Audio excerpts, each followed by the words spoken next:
Are we good to go, City 7? I'm watching it now. I don't see it on yet. Okay.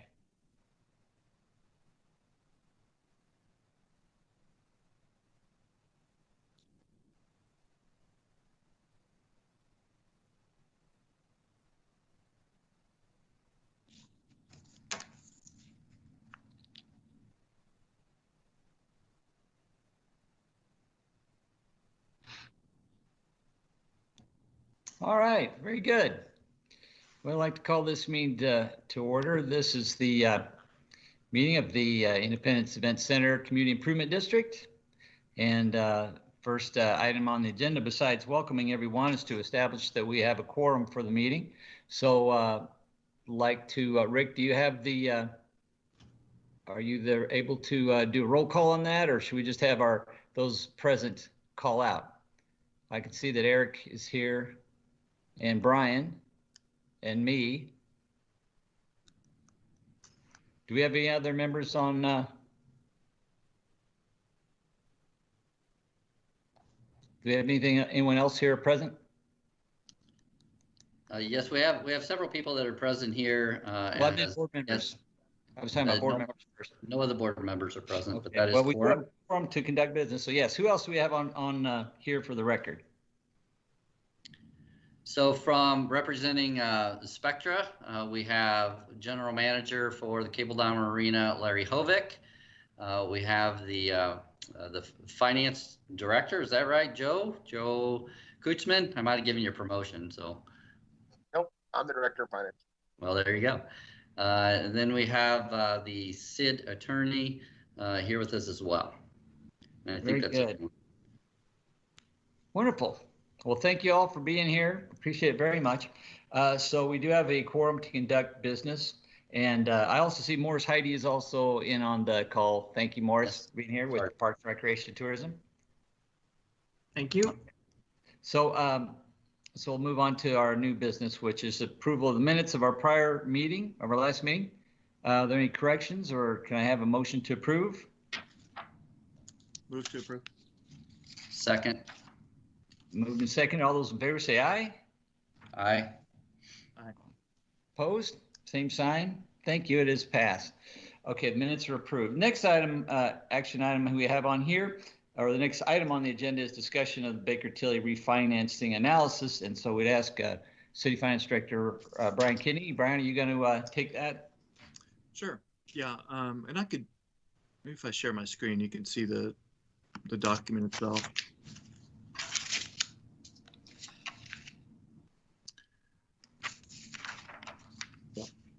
Can you guys see this okay? Yes, sir. Okay. So we issued, or the Event Center CID issued 3 series of debt in the past: 2011A, the 2012Cs, and the 2016As.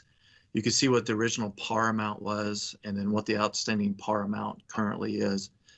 So you can actually tell that there's not a lot of principal paid down on these items. There's a lot of mostly interest going forward.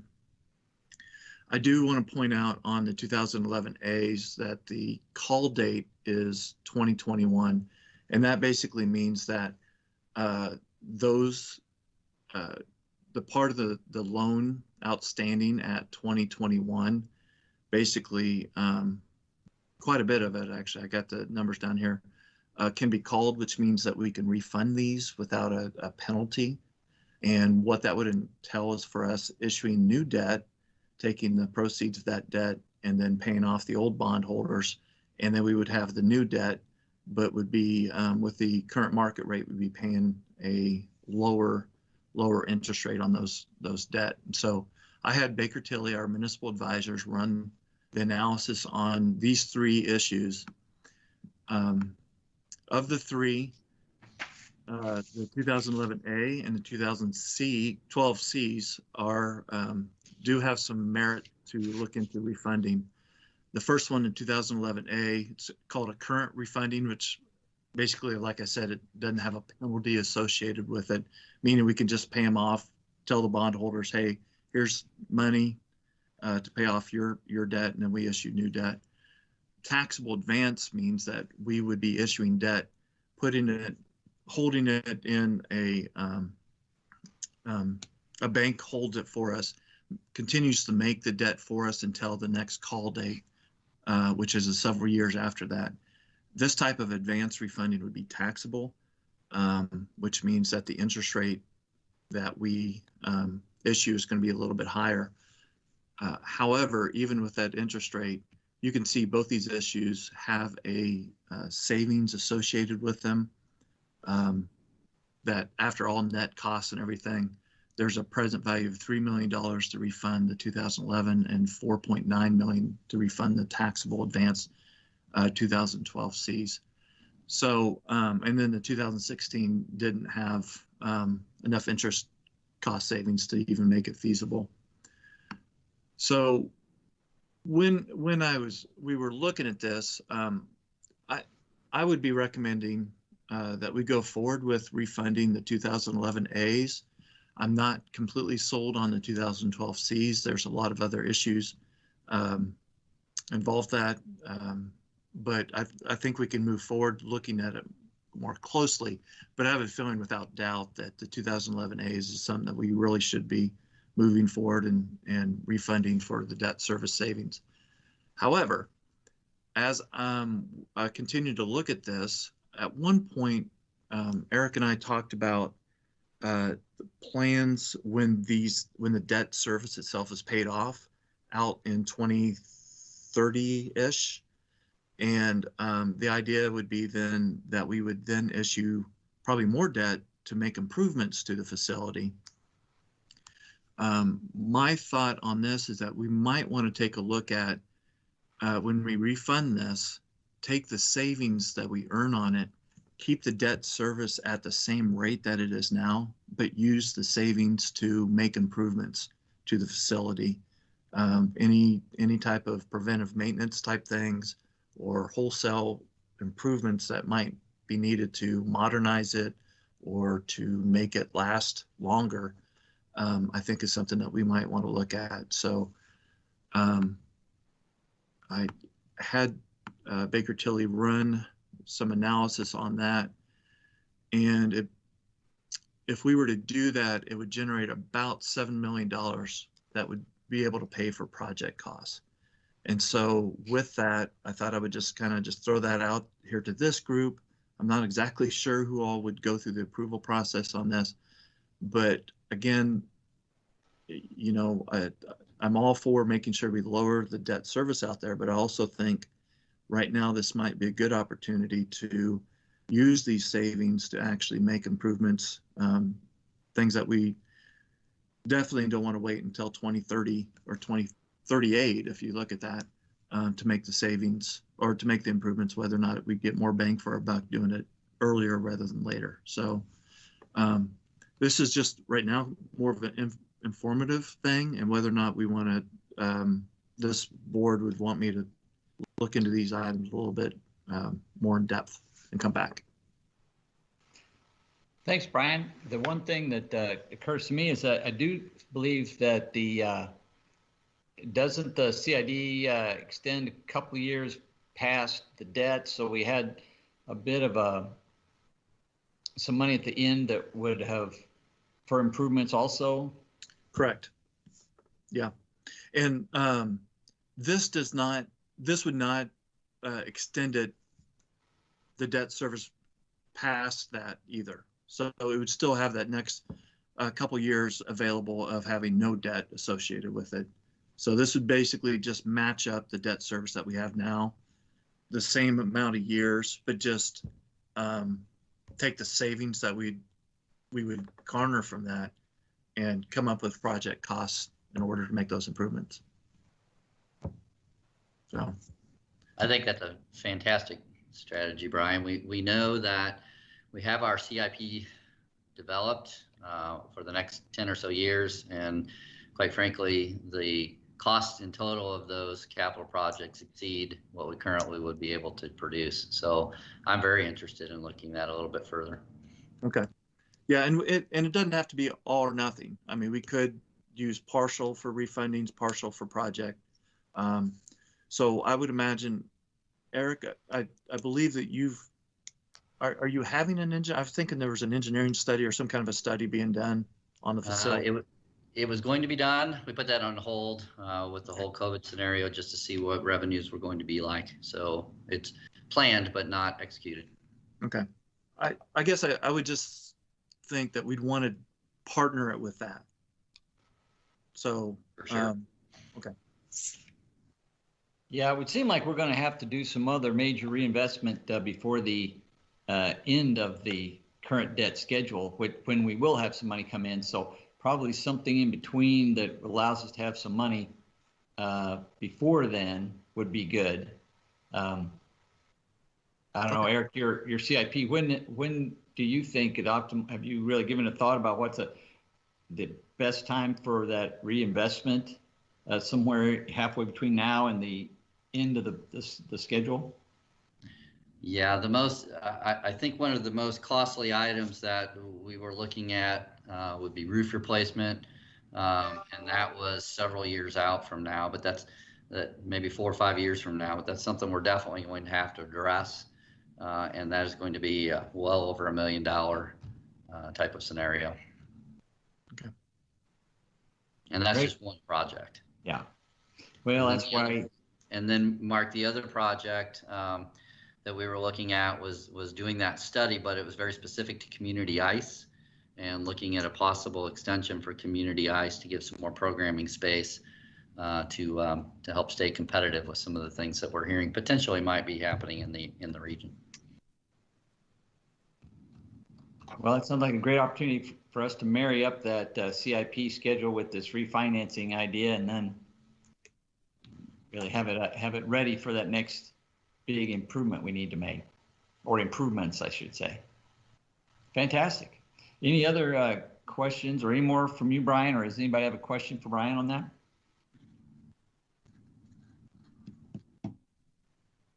Okay, wonderful. Well, then go on to the next item on our agenda, which is the resolution of support for the arena in the CID budget for fiscal year 2022. Eric, are you taking this, or are you going to? I can introduce it, and then I'll let Rick talk a little bit more about details associated with it if we need. So recently, representatives from the IEC, MC, and Spectra, our facility operators over at the arena, engaged in discussions to extend the current operating agreement for the arena for an additional 10 years beyond its current termination date. We have about 3.5 years left on the current agreement. This would extend that an additional 10 beyond.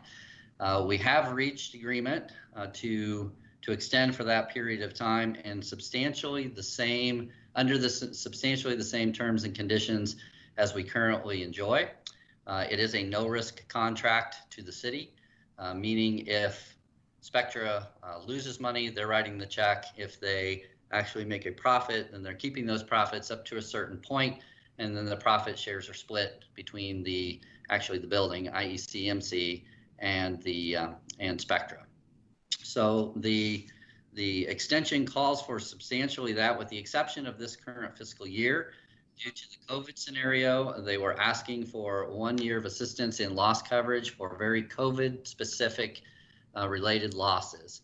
So the agreement calls for the CID to be exposed for up to and no more than $300,000 in loss coverage if, in fact, the Spectra ended up losing that amount of money. So in essence, they would have to lose $600,000 for us, for the CID, to pay out its maximum amount. That was projected on worst case scenarios. That's if the Mavericks did not have a season and several other factors came into play, essentially COVID shutting us down for most of the year. That doesn't appear that it's going to be the case. The Mavericks are getting set and ready to play with a limited amount of fan base, but they are playing, so revenue will be generated beginning mid-December here, and then running full season. At least that's the plan at this point as we go forward. So again, I believe that what the agreement calls for is in maximum loss is worst case scenario. I don't think we'll get to that, but if we do, it does cap at that $300,000. Above and beyond that, really, it's essentially the same. And then it kicks into the no risk scenario for the city in year 2 of the extension, or the year after this. Yeah, Eric, the only thing I might add is there, one of the sort of material things that happened that was very good, I think, was that the municipal utility rate was extended to the facility. And there is a sort of, I guess I'd call it maybe a narrow risk issue here, that if the municipal rate goes up, fairly significantly, 10% over what it was established at in 2019, then the city would cover the electric expenses, over and above that 10%. And we sort of, the group that was kicking this around, kicked that one around a lot, and, really came to the conclusion that ultimately that municipal rate is under the control of the city. And while it would be anticipated, to rise incrementally over time, this seemed like a pretty acceptable, again, quote unquote, risk for the city to take on. So, again, that would come up down the road. And I think that, the overriding thing was that it's kind of a lemonade from lemons type situation, because we've got a bad year, but Spectra came in and said, hey, we'd like to, partner up for another 10. And I think folks were generally fairly excited about that. So those would be my only addition. Hey, Rick, if you could also just confirm that we did vet the potential expenditure of CID funds to cover operations as well, and that passed the litmus test, correct? Yes. Yes. Thank you.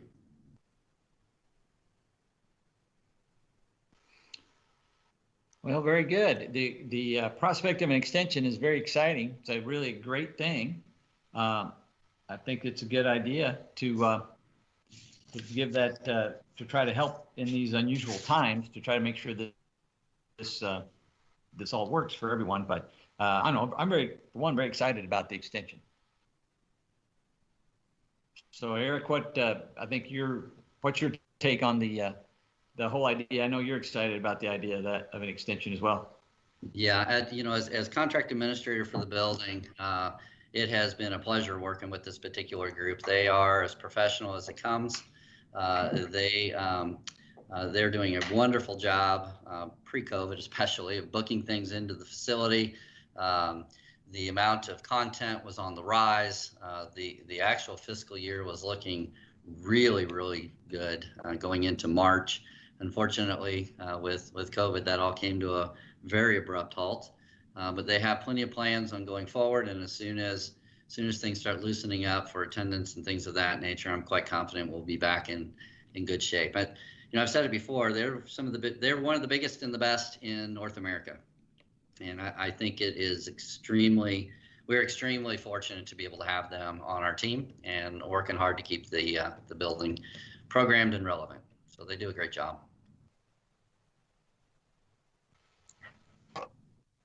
Well, Larry, are you going to add anything to that wonderful speech? I think the only thing that I would add to that is when I accepted the position, I had no idea of the deal that you all had struck with Spectra.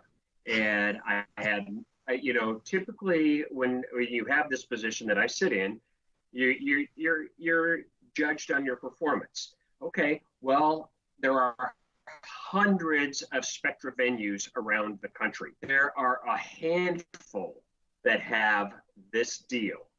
And so I am, and Joe, we are constantly looked at how we perform. And I might have thought about taking the job then had I known that. So, but you know what? It's a great building. I thoroughly enjoy when we're past this whole COVID thing. with the improvements in the wow factor that we have now, the fact that everyone is looking ahead and seeing what is beyond all this. I mean, I think we've got some good things that'll 2021, once the vaccine is out there and we can once again be at full capacity, we'll be so darn busy, it's ridiculous. So we look forward to it.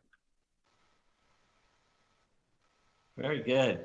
Well, hats off to Eric and Rick for negotiating such a fantastic deal for our community, and we do appreciate you. Spectra is a great part of this partnership, so we really appreciate it. So it's as they say, the best deal in baseball trades is a deal that benefits both teams, and that's what this is. This is a deal that's going to benefit us both. So this is really great. So, anyone else have any other comments about the resolution before we put it to a vote? All right. Well, then we would entertain a motion to approve a resolution of support for including funding for the arena in the CID budget for fiscal year 2022. Is there a motion? Yeah, so moved. There's a motion by Brian. Is there a second? Second. Second by Eric. All those in favor say aye. Aye. Aye. Opposed, same sign. Resolution passes. Thank you very much. Thank you. Next item on the agenda is just public comments or any other new business. Does anybody have anything to bring before the group? You know, since we are streaming, I just want folks to know that the arena is serving in a lot of different ways right now than it may have originally been contemplated for. It has been able to be stood up and utilized for emergency response efforts for the pandemic. So they certainly just haven't been sitting idle. They've been doing a lot of community service work for us at no cost, including helping us with the food box distribution programs that were taking place there, for mass distribution events, for COVID testing events, et cetera. So that building is serving our community in a lot of different ways. We're proud to be able to say that it is a huge asset to our community. There's just no doubt. Well said. Any other comments? If not, then we can just move to the last item on our agenda, which is adjourning. And if we have a motion and a second, we will adjourn. So moved. Motion. A second. Second. All those in favor, say aye. Aye. Aye. Thank you very much. Well, our meeting is adjourned. We really appreciate everyone for attending.